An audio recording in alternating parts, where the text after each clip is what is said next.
Yes, ma'am. I have a question for Michelle. Are you guys still gonna continue dubbing Bleach? Yes, we actually just got picked up for the next season. Yes. Is that like It's like most of us are like, I know. We were all kind of holding our breath. We didn't know if we were going to get picked up again, and we finally just started the next. There's like the interstitial 22 episodes. Yeah. We're just finishing up those, and then we'll head into the next season. All right. Yay! Yay! Relax. Lady for Todd. Michelle said that she doesn't usually like go search out for jobs, do you? Or do you just like get somebody to let you know if they have a job? It's a mixture of both. I have a couple of agents. I have a corporate agent, and then I have 2 talent agencies based out of LA, San Antonio, and Dallas. And so I go through those guys mostly. And but you know, when you run into people and you, it's not like you're always networking, but sometimes you hit it off with people and you want to work with them, and so you either hire them, or I'll hire people through my production company to work with me, or they'll hire me to come out. And so it's kind of a, you know, it goes back to that nomadic thing where you're always just looking for the next thing to do. Like I have a lot of friends on the East Coast in New York that they're starring in roles on Broadway, and I'm like, wow, you're doing great, you're doing good stuff. Or they're doing soap operas out there. And they're like, I'm still got to look for that next job. Yeah. Still got to look for it. Yeah, so. I mean, I do definitely still, like, I try and keep in touch with people that, you know, that are friends that I like to work with, and maybe that for the next job, I don't know. I guess that would be. Yeah.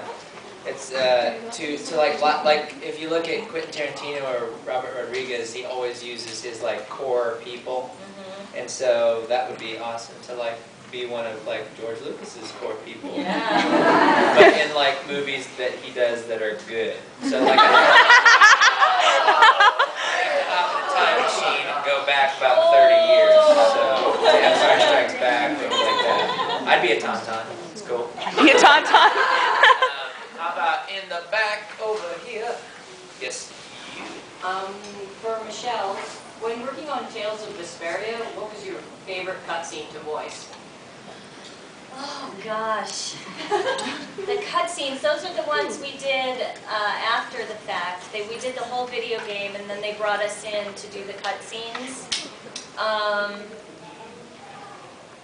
You know, I wish I could remember, but I don't remember. What's your favorite cutscene? Oh. Well, actually, the one where Rita flies for the first time and takes Estelle with her. That would be pretty cool. I don't remember that. Can I just tell you, that game was one of the biggest games I've ever worked on. I mean, it went on and on and on. How many pages was the script? I don't even know, but I had like 10 sessions. Oh, wow. That's a lot of sessions. 10 4-hour sessions? Yes. Wow. That's a lot. Yeah. Yes. This one's for Todd. I know you directed with Steve Grayman. I was wondering, do you like voice acting or directing better? I like voice acting better because before I directed anime, I directed film and stage. And so with that, there's a lot more freedom because when you're directing stage, all you've got is the script and hopefully a good budget. So you have a blank stage and you can do pretty much whatever you can imagine, you know, and also that's legal.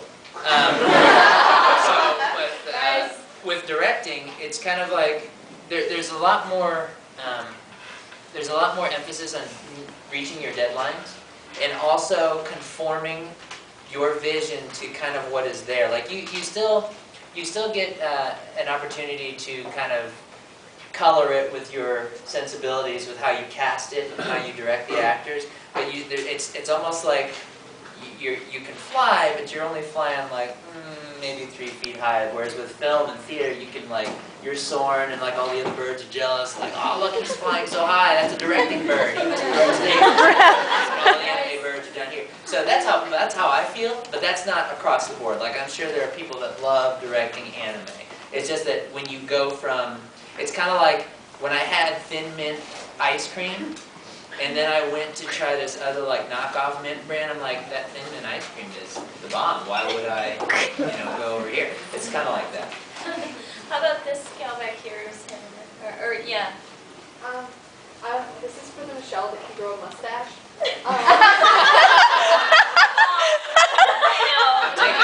I'm taking my testosterone shot. There's a lot to be Yeah. said for waxing. I was wondering, for Full Metal Alchemist, if you didn't play Lynn, what would character would you want to play the most? If I didn't play Ling, I mean, I'd want to be Ed. Yeah. But yeah, I would say that, or I think that's it. Oh, don't. Like just Fine. Ed. I just would want to transmute anything, all that good stuff. I'd like the ability to transmute. That'd be fun. Very back. Yeah, you were in Aquarion, right? Yes, June in Aquarion. Huh? Okay, what was your favorite part of it? Favorite part was going in for the second session and realizing I didn't mess up on the first session and get fired. That was my favorite, I think. But in the show, I think that's a great show. It's a cool, I mean, who wouldn't want to get in like a mech and like fly it around and shoot things and cause destruction in the hay and all that, you know? Not a fan of that episode where I had to be Tsugumi, dress up as the girl. But other than that, hey, if you like dressing up as women, fellas out there, there's nothing wrong with that. For me, I'm saying that was yeah. Yeah, this is for both of you actually. My brother here is really rank at like imitations. Like he can imitate anything he sees off TV. Like he's a mean Mickey Mouse, and he can like write drama scripts like that. So I was wondering, how would he go about trying out to be like you guys, professional voice actors? Well, he would have to really want to do it first and foremost, Definitely. and then you have to put yourself in a market where there is work, you know.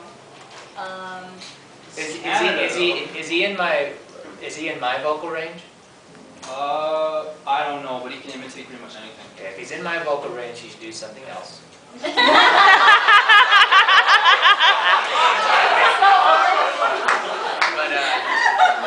generally, yeah, you want to move to an area where, like with Funimation, if he wants to voice with Funimation, you're going to have to move You gotta be in right Texas. To like by Texas. Funimation. Yeah. He loves Edward.